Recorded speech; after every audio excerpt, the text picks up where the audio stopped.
नमस्ते। आज हम इस वीडियो के अंदर आपको अनुच्छेद 51 क पढ़ाएंगे। अनुच्छेद 51 क के अंदर मूल कर्तव्य का वर्णन किया गया है। इससे पहले हमने मूल अधिकार हमारे पढ़ लिए थे।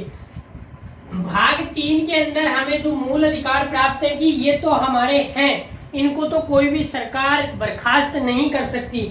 और एक दूसरे मूल अधिकार जो थे ये तो इनका वर्णन 12 से 35 तक था।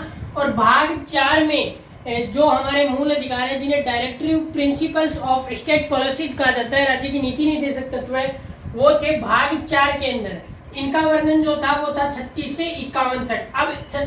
अब इतने हमारे यदि अधिकार हैं, मतलब ये तो थे, ये भी हमारे कुछ लगभग 50% अधिकार दे रखे हैं राज्यों ने, लेकिन अब इतने अधिकार है तो हमारे देश के प्रति कुछ कर्तव्य भी होने चाहिए। तो इसी का वर्णन अनुच्छेद 51 क में किया गया है सरदार स्वर्ण सिंह समिति की सिफारिश पर। ठीक है, एक चीज ध्यान रखना, मूल कर्तव्य जो है भारत के मूल संविधान में नहीं थे। जब 26 जनवरी 1950 को जो संविधान लागू हुआ था, मेन जो ओरिजिनल जिसकी प्रारूप समिति की अध्यक्षता डॉक्टर बाबा साहब भीमराव अम्बेडकर ने की थी, वो संविधान में मूल कर्तव्य नहीं थे। फिर सरदार स्वर्ण सिंह समिति की सिफारिश पर 42वें संविधान संशोधन द्वारा 1976 में इन्हें संविधान में मूल कर्तव्यों को जोड़ा गया। शुरुआत में 10 कर्तव्यों को जोड़ा गया था, फिर एक कर्तव्य और जोड़ा गया था 46वें संविधान संशोधन के द्वारा। ठीक है, वो हम आगे पढ़ेंगे। तो टोटल मिला के अभी 11 मूल कर्तव्य हैं और इनकी कुछ आलोचनाएं भी होती हैं, वो भी हम इसी वीडियो में देखेंगे। तो हमारा जो पहला मूल कर्तव्य है देश के प्रति क्या होना चाहिए, संविधान की हमें रक्षा करनी है, चाहे कुछ भी हो जाए। हमारे देश के संविधान को चोट नहीं पहुंचनी चाहिए, या उसमें कोई सरकार आ जाए, कुछ ऐसा चीज डाल दे कि वो आगे आने वाली पीढ़ियों को नुकसान करे। तो इसकी हमें क्या करनी है, संविधान की हमें रक्षा करनी है। ये भारत के नागरिकों का, हर एक भारतीय का कर्तव्य है। दूसरा, हमारे आदर्शों को बनाए रखना है, हमारे देश के जो भी शिष्टाचार आदर्श हैं उनको बनाए रखना है। ठीक है, संस्थाओं की रक्षा करनी है, जैसे कि चुनाव आयोग, सुप्रीम कोर्ट, संसद, ठीक है, विधानसभाएं, गवर्नर, तो ये सारी जो संस्थाएं और राष्ट्रपति, इन सब की क्या करनी है, हमें सम्मान करना है। राष्ट्रगान और राष्ट्रगीत का हमें क्या करना है, सम्मान करना है। ठीक है, राष्ट्रगान किसने लिखा था, रविंद्रनाथ टैगोर ने, और राष्ट्रगीत लिखा था बंकिम चंद्र चटर्जी ने। और इसी में आ जाता है आपका झंडा, हमारे देश का तिरंगा। तिरंगे की क्या करनी है, हमें रक्षा करनी है। तिरंगे के 3 रंग होते हैं, केसरिया, सफेद और हरा। ठीक है, तो ये सारे इस आदर्शों के अंदर आ जाते हैं तिरंगा हमारा। फिर दूसरा जो आता है, और इसके अंदर एक चक्कर होता है नीला, जो उसमें 24 तिलियां होती हैं, ब्लू कलर की तिलियां होती हैं, वो नीले कलर की, उसे सारनाथ के अशोक स्तंभ से लिया गया है। अब आपको कमेंट करके यह बताना है कि जो सारनाथ का अशोक स्तंभ है उसमें कितने जीव हैं। ठीक है, अनुच्छेद 51 क में दूसरा जो हमारा मूल कर्तव्य है वो है कि स्वतंत्रता के जब हमारा देश आजाद हुआ था 1947 से पहले, तो उसमें कितने सारे हमारे वीर क्रांतिकारियों जैसे चंद्रशेखर आजाद, ठीक है, भगत सिंह, सुखदेव, राजगुरु, या बहुत सारे अनगिनत, ये तो वो थे जो मैन कमांडर पोस्ट पे पूरी हमारी जो देश की जनता थी उनको गाइड करते थे। उसके पीछे बहुत सारे हजारों में सैनिक थे। तो उन सबको हमारे आदर्शों में रखना है, उनको संजो के रखना है और उनका सम्मान करना है। तीसरा है देश की संप्रभुता, एकता, अखंडता को अक्षुण्ण रखना है। संप्रभुता का मतलब कि हमारे देश में कोई बाहर से कोई कुछ ना हो जाए, इस तरह का, ठीक है, उससे बचना है। जैसे आजकल बहुत तरह के हनी ट्रैप मामले चलते हैं, या कुछ और बहुत तरह के, हनी ट्रैप तो आजकल फेमस हो गया है, तो इस तरह के हमें उनसे बचना है। और आजकल जैसे एक पेगासस चल रहा है, सॉफ्टवेयर वगैरह, या बहुत सारे ये मतलब फोन पे अटैक करते हैं, हमारा पूरा डेटा चुरा लेते हैं। तो इस तरह से हमें बचना, और इस तरह की यदि किसी भी प्रकार की कोई मिलती है हमें क्लू, तो तुरंत पुलिस को, या हमारी सेना के पास रहते हो तो सेना को, पुलिस को, या सरकार को, जिसको भी आपको लग रहा हो कि अवगत कराए, उसको तुरंत अवगत कराना चाहिए, क्योंकि देश के लिए बहुत जरूरी है। दूसरा, देश में एकता बनाए रखना है, मतलब हिंदू, मुस्लिम, सिख, ईसाई, जैन, पारसी, बौद्ध, जितने भी धर्म है हमारे देश में, सबको एक भाईचारे के साथ रखना है। ऐसा नहीं कि तुम मुस्लिम हो, तुम सिख हो, ऐसा नहीं। पूरे देश, हमारा देश धर्मनिरपेक्ष है, तो सभी को क्या करना है, एक साथ एक देश में रहना है, भाईचारे के साथ। अखंडता बनाए रखनी है, मतलब टूटने से बचाना है। अब यदि एकता नहीं रहेगी तो क्या होगा? अब कोई कहेगा मुस्लिम है, इसी के तहत तो 1947 में भारत और पाकिस्तान के 2 टुकड़े हुए थे, हिंदू मुस्लिम में। तो हमें ये नहीं करना है, हमारा देश एक है। और हिंदू मुस्लिम क्या होता है? हिंदू मुस्लिम सिख सब है भाई भाई। हमारे देश के जितने भी लोग हैं सारे आपस में भाईचारे के साथ रहें, यही अच्छा है। हमारे देश के नियम, जितने भी संसार में देश, सभी के साथ भाईचारे से रहे। सभी को हमें भाईचारे के साथ रहना चाहिए, इससे हमारा देश भी बचा रहेगा, हमारा गांव भी सुरक्षित रहेगा और हम एक भाईचारे के साथ रह सकते हैं। क्योंकि जो धार्मिक जो लड़ाइयां हैं वो कहीं ना कहीं हमारी देश के लिए भी खतरा है और अपने परिवार के लिए भी खतरा है।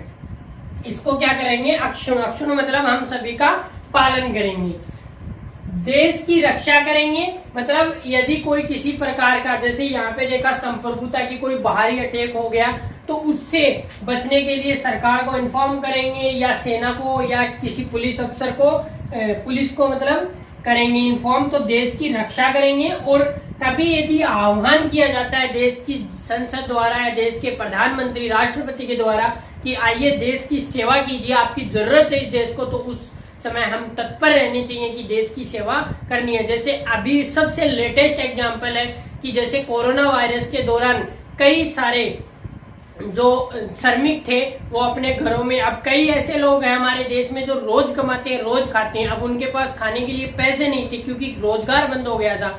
तो कई एनजीओ, कई समाज सेवी संस्थाओं ने उनको फ्री में भोजन खिलवाया, तो वो उनका क्या है, कर्तव्य। इस तरह से हमें भी करना है कभी भी यदि देश की सेवा करने की जरूरत पड़े तो। और 5वां जो मूल कर्तव्य है वो भेदभाव। हमें किसी के साथ जाति, धर्म, लिंग, वंश या किसी भी प्रकार से भेदभाव नहीं करना है। ये हमारे मूल अधिकार का आर्टिकल 15 भी कहता है कि जाति, धर्म, वंश, लिंग आदि के आधार पर आप औरत, महिला, पुरुष, महिला आदि के आधार पर आप भेदभाव नहीं कर सकते। और ये हमारा क्या है, मूल कर्तव्य भी है। तो हमारा जो 6वां मूल अधिकार है वो है कि संस्कृति की गौरवशाली परंपरा का महत्व समझे। मतलब कि यहाँ पे कहने का मतलब ये है कि हमारे देश की जो संस्कृति है, हमारे दादा परदादा, उनकी जो संस्कृति है वो किस हिसाब से जीते थे उसको आगे बढ़ाएं। हमारी जैसे हिंदुओं की अलग संस्कृति है, मुस्लिम्स की अलग है, ईसाई की अलग है, तो सब मिलकर अपनी संस्कृति को आगे बढ़ाएं। लेकिन आजकल हो क्या रहा है, हमारे पे, इंडियंस पे विशेषकर वेस्टर्न कल्चर जो है, यूरोपीय महाद्वीप का जो कल्चर है उसे वेस्टर्न कल्चर कहते हैं। तो वेस्टर्न कल्चर हम पे हावी हो रहा है, वहां की मॉडर्न स्टाइल आज हमारे देश में आ गई है। हालांकि वो गलत नहीं है, लेकिन हमारी भारतीय, क्यों ना हम ऐसा करें कि हमारी जो भारतीय संस्कृति है उस भारतीय संस्कृति को उन देशों तक लेकर जाए। हमारी भारतीय संस्कृति है वसुधैव कुटुंबकम की। वसुधैव कुटुंबकम का मतलब है कि हर नागरिक को, चाहे वो अमेरिका का हो, रूस का हो या दुश्मन देश का ही क्यों ना हो, वहां पे भी हमें दया भाव रखनी है, उसे भी शरण देनी है, चाहे हमारा दुश्मनी क्यों ना हो। ये है हमारी संस्कृति। इसी का उदाहरण देखने को मिला था जब 1971 के अंदर भारत जो बांग्लादेश है पश्चिम बंगाल के पास में, ठीक है, यहाँ पे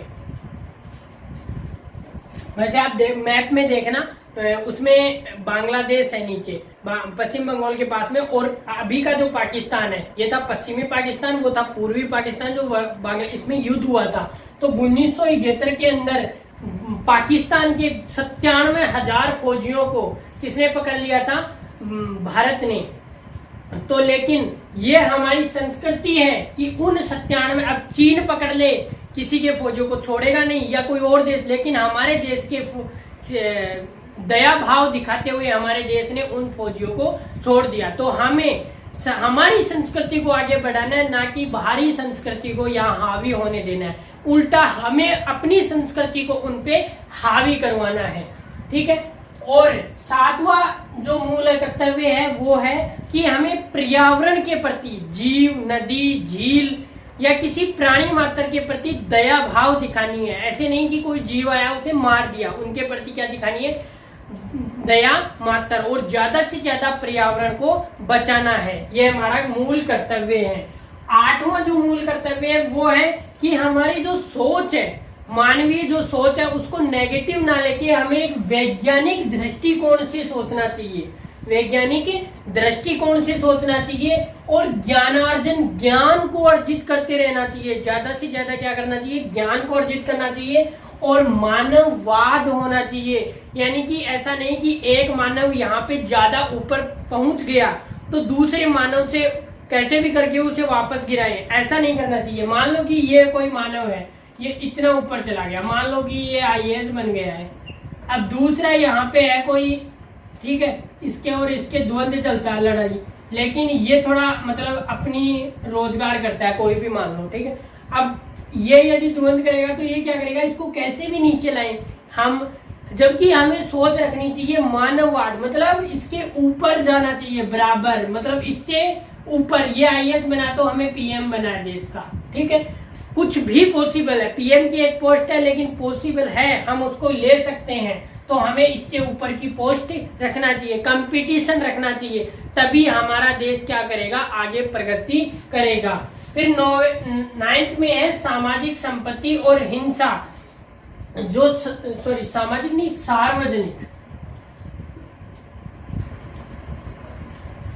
सार्वजनिक संपत्ति और हिंसा। जो सार्वजनिक संपत्ति है जैसे कि संसद हो गया, या गांव से बात करें तो गांव की ग्राम पंचायत का जो ऑफिस है, सरकारी स्कूल है या बस स्टैंड है, तो इस तरह की कई बार क्या होता है, आंदोलनों के अंदर इनको तोड़ दिया जाता है, तहस नहस कर दिया जाता है, तो इससे हमें बचना है, सार्वजनिक संपत्ति को नुकसान नहीं पहुंचाना है, और हिंसा तो हमें बिल्कुल भी नहीं करनी है, ठीक है, हिंसा हमें बिल्कुल भी नहीं करनी है। और इनसे अच्छा यदि हम वैज्ञानिक दृष्टिकोण, ज्ञानार्जन और मानववाद की भावना रखें।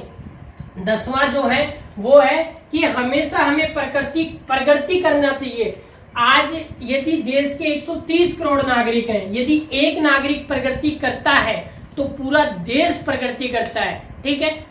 अभी मान लो कि कोई, अभी ओलंपिक चल रहे हैं देश में, अभी ओलंपिक चल रहे हैं जापान टोक्यो के अंदर, तो एक देश का एक या वहां से गोल्ड मेडल आता है तो वो उसके लिए नहीं, उसके लिए तो आएगा ही आएगा, पूरे देश का नाम दुनिया में रोशन होगा। सोचो 130 में से यदि 30 करोड़ भारतीय भी पूरी दुनिया के अंदर अपना राज करने लगे, अपने देश का प्रगति करने लगे, तो कितना अच्छा होगा। मतलब एक आदमी व्यक्ति करेगा, गांव में 5 के तो गांव प्रगति करेगा, गांव प्रगति करेगा तो एक एक ऐसे कर करके 5-5 लोग प्रगति करेंगे तो पूरा जिला प्रगति करेगा, राज्य प्रगति करेगा, देश प्रगति करेगा।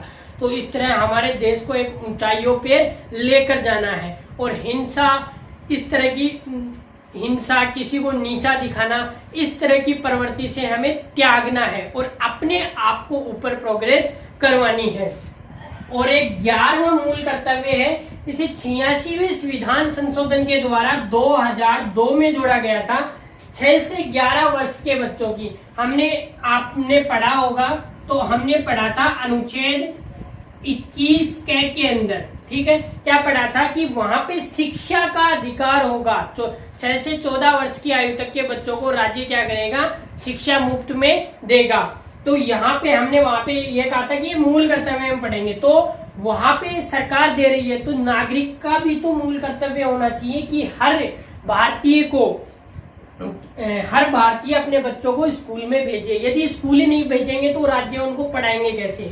तो ये हर भारतीय का मूल कर्तव्य है कि 6 से 11 वर्ष के बच्चों को फ्री एजुकेशन मिलती है। सॉरी, 6 से 11 नहीं, 6 से 14 वर्ष, 6 से 14 वर्ष के बच्चों की फ्री एजुकेशन देता है राज्य। और इसी का वर्णन अनुच्छेद इसमें भी था, 6 से 14 वर्ष की उम्र में, ठीक है। और इससे पहले 1 से 6 वर्ष बच गए, 6 से होने के बाद तो ये बच गए। इसमें क्या होता है, जैसे कि फ्री हेल्थ, इसमें एक हेल्थ का और है स्वास्थ्य, तो वहां पे देखना पोलियो के टीके या खसरा के टीके, बहुत सारे टीके लगाए जाते हैं, ठीक है। ये थे हमारे 11 मूल कर्तव्य जो हमें हर भारतीय को निभाना चाहिए। अभी हम देखते हैं कि आलोचनाएं क्या क्या है। 11 मूल कर्तव्य देखे अपने। अभी हम देखते हैं कि इनकी आलोचनाएं क्या क्या होती हैं और कितनी सही है वो। ठीक है, तो इसमें टोटल अभी 4 आलोचनाएं इनकी होती हैं। पहली कि इसमें मतदान करने का जो मूल कर्तव्य है उसमें मतदान जो हम वोटिंग करते हैं, वोटिंग का मूल कर्तव्य नहीं है, टैक्स का नहीं है। और परिवार नियोजन, मतदान जो हम वोट देते हैं, सरकार बनाते हैं। टैक्स क्या होता है, जिसे आयकर टैक्स कहते हैं, जैसे हर साल पे वो भरा जाता है मार्च अप्रैल में, कि आपने जितनी भी सैलरी बनाई है तो वो 5 लाख से ऊपर यदि किसी की सैलरी है तो वो उसके टैक्स लगता है। ठीक है, वो एक कंप्लीट टॉपिक हो जाता है कि कितनी किस पे लगती है। आप कमेंट करके बताना, यदि आपको ऐसी वीडियो चाहिए तो हम बनाकर दे देंगे आपको। क्या होता है टैक्स का पूरा सिलेबस। तो टैक्स की जो मूल कर्तव्य है वो मूल कर्तव्य में जोड़ा नहीं गया कि टैक्स को भी। और एक होता है परिवार नियोजन। परिवार नियोजन 1952 के अंदर, कुछ किताबों में इसे 1951 भी दिया हुआ होता है। तो 1952 के अंदर ये कार्यक्रम था, जागरूकता कार्यक्रम था। इसके तहत लोगों को ये जागरूक करवाना था कि दो ही बच्चे अच्छे हैं। हम दो, हमारे दो का नारा इसी के तहत दिया गया था। कुछ शहरी क्षेत्रों में तो हम दो हमारा एक का नारा भी प्रचलित हुआ था। तो इसका मुख्य लक्ष्य था इस कार्यक्रम का, ये जागरूकता अभियान था कि हम दो हमारे दो, मतलब हम जैसे माता पिता तो उनके 2 ही बच्चे होने चाहिए। तो ये जो है ये मूल अधिकार, मूल कर्तव्य के अंदर नहीं थे। ये जोड़ा जाना सही है, मतलब ये जोड़ा भी जाना चाहिए हालांकि। ठीक है, और दूसरा है कि उच्च आदर्श, जैसे हमने अभी पढ़े कि उच्च आदर्श, संस्कृति, वैज्ञानिक दृष्टिकोण, ये 3 वर्ड क्या है, इनको अच्छे से डिफाइन नहीं किया गया, परिभाषित नहीं किया गया। मतलब हर एक जो अनपढ़ व्यक्ति है या कोई कम पढ़ा लिखा है तो उसके लिए समझ पाना ये थोड़ा कठिन होता है। तो अच्छी तरह परिभाषित किया जाता तो अच्छा होता। और तीसरा ये है कि इसमें दंड का प्रावधान नहीं किया गया कि मूल कर्तव्य यदि कोई उनका अपमान करता है तो उसे दंड दिया जाएगा या नहीं दिया जाएगा, तो इसका प्रावधान नहीं है। तो इसमें से कुछ मूल अधिकारों पे, मूल कर्तव्यों पर दंड का प्रावधान जरूर होना चाहिए था। जैसे कि पहला जो मूल था कि देश की संप्रभुता, एकता, अखंडता को बनाए रखना, इस पे जरूर होना चाहिए था। हालांकि यदि ऐसा आप कोई कार्य करते हो तो वो आईपीसी 124 के तहत देशद्रोह कहलाता है, देशद्रोह की श्रेणी में वो आ जाता है, उसके तहत फिर कार्रवाई की जाती है। तो दंड का प्रावधान इसमें नहीं था, ये लगभग होना भी चाहिए, क्योंकि मूल अधिकार यदि हमें नहीं मिल रहे तो हम सुप्रीम कोर्ट चले जाते हैं और हम मूल कर्तव्य, अपने कर्तव्य नहीं निभा रहे और अधिकार के लिए हम चले गए, तो पहले कर्तव्य तो हमें निभाने चाहिए। चौथा है कि कुछ लोगों ने यहाँ पे कहा है कि जो संविधान बनाने वाले थे कि भाग 3 में इन्हें रखा जाना चाहिए था। अभी ये किस में है, भाग 4 में है। किस वाले में, जहाँ पे डीपीएसपी है। लेकिन कुछ लोगों ने इसमें कहा कि आप इन्हें मूल अधिकार जो भाग 3 है उसके तहत इन्हें रखा जाना चाहिए था, वहां पे थोड़े ये और स्ट्रॉन्ग होते। तो ये था आज का हमारा पूरा मूल कर्तव्य, फंडामेंटल ड्यूटीज। आपको ये वीडियो कैसा लगा, ज्यादा से ज्यादा आप इस वीडियो को शेयर कीजिए, जिससे हमारे देश के हर नागरिक को पता चले कि हमारे मूल अधिकार क्या क्या हैं। मिलते हैं हम नेक्स्ट वीडियो के अंदर। जय हिंद।